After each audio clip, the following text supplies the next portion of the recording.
নিজের অসাবধানতার কারণে বিশাল বড় একটা দুর্ঘটনা থেকে একটুর জন্য বেঁচে গেলাম। সিলেট থেকে আব্বু আম্মুর জন্য অনেক কিছু শপিং করে নিয়ে আসছিলাম, তাই সেগুলো নিয়ে যাচ্ছিলাম আমার বাবার বাড়িতে। সিলেটে যাওয়ার জন্য তো বাবার বাড়িতে গতবার বেশি দিন থাকতে পারিনি, তাই আজকে আমি খুবই খুশি। পছন্দের বোরকা পরে সেজে গুজে লাগেজ ভর্তি করে গিফট নিয়ে আব্বু আম্মুর কাছে যাচ্ছি। কিন্তু রাস্তার মধ্যে এরকম একটা দুর্ঘটনা ঘটে যাবে আমি তো ভাবতেও পারিনি। যাই হোক, অনেক এক্সাইটমেন্ট নিয়ে এতদিন পরে দুইজন মিলে ম্যাচিং ম্যাচিং ব্ল্যাক আউটফিট পরে যাচ্ছি আমার বাবার বাড়িতে। মেন রোডও পার হয়েছি দুইজন মিলে হাত ধরে। মানে এত সাবধান থাকার পরেও একটু অসাবধানতার কারণে যখন এরকম একটা অ্যাক্সিডেন্ট হয়ে যায়। একটা রিক্সা নিয়ে নিলাম, রিক্সা করে এখন বাস স্ট্যান্ড পর্যন্ত যাব। রিক্সাতে উঠে বসেও পড়লাম। আম্মুও বাসায় অনেক বেশি এক্সাইটেড, কারণ আম্মুকে ফোন করে জানাইছি আমি আসতেছি এতদিন পরে। আমার জন্য অনেক কিছু রান্না বান্নাও করে রাখছে। আম্মু আমার জন্য ওয়েট করতেছে, কারণ এখান থেকে যেতে মাত্র 1 ঘন্টা সময় লাগবে। তো এদিকে আমাদের রিক্সাটা ঘুরিয়ে নিল, এখন যাবে বাস স্ট্যান্ডের দিকে।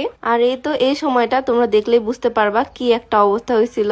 আমার বোরকাটা আমি ভালোভাবে ধরে রিক্সায় বসিনি, বোরকাটা পুরাটা একদম চাকার সাথে পেঁচিয়ে গেছে। আমি টান বুঝতে পারার সাথে সাথে রিক্সাওয়ালা মামাকে বলছি থামাতে, আর উনিও একদম সাথে সাথে থামাইছে, না হলে হয়তো আমি নিচে পড়েই যেতাম বেঁধে। আর উনি আসলে অনেক ভালো মানুষ, ভালো করে চাকা থেকে আমার বোরকাটা বের করার চেষ্টা করতেছে। এর আগে এরকম অ্যাক্সিডেন্ট আমার সাথে কখনোই হয়নি। আমার কপালটা ভালো, বোরকার কোটিটা ছিল নেটের, যার কারণে টান লাগার সাথে সাথে আমি বুঝতে পারছি। আর নেট কাপড় তো একটু ইলাস্টিকের মতো হয়, যদি চেরি কাপড় বা মোটা কোনো কাপড় যেত হয়তো আমি সাথে সাথে বেঁধে নিচে পড়ে যেতাম, বড় সড়ো একটা অ্যাক্সিডেন্ট হয়ে যেত। উনি আমার বোরকাটা একদম টেনে ছিঁড়ে বের করছে। আমার এত পছন্দের শখের বোরকাটা শেষ। যাই হোক, বোরকার উপর দিয়ে গেছে, আমার কিছু হয়নি, এইটাই আলহামদুলিল্লাহ, আল্লাহর কাছে লাখ লাখ শুক্রিয়া। আমি জাস্ট ভাবতেছি এই কোটিটা যদি নেট কাপড়ের না হয়ে মোটা কোনো কাপড়ের হতো তাহলে হয়তো এতক্ষণ আমার কি অবস্থা হতো আমি নিজেও জানতাম না। এই যে দেখো, একটু আগে বোরকাটা কত বেশি সুন্দর ছিল, আমি কতগুলো ভিডিও ক্লিপও নিয়ে রাখছি বোরকাটা পরে, কারণ এটা আমার অনেক পছন্দের একটা বোরকা।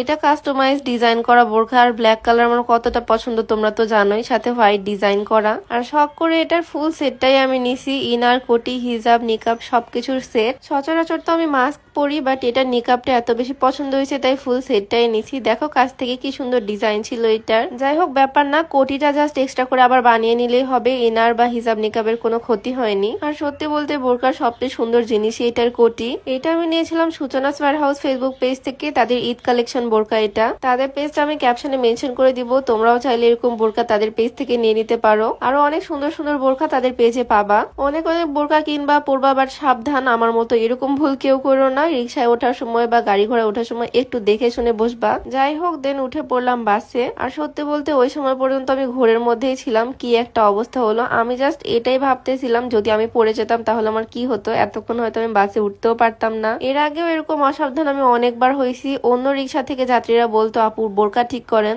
দেন সাথে সাথে ঠিক করতাম। মানে এই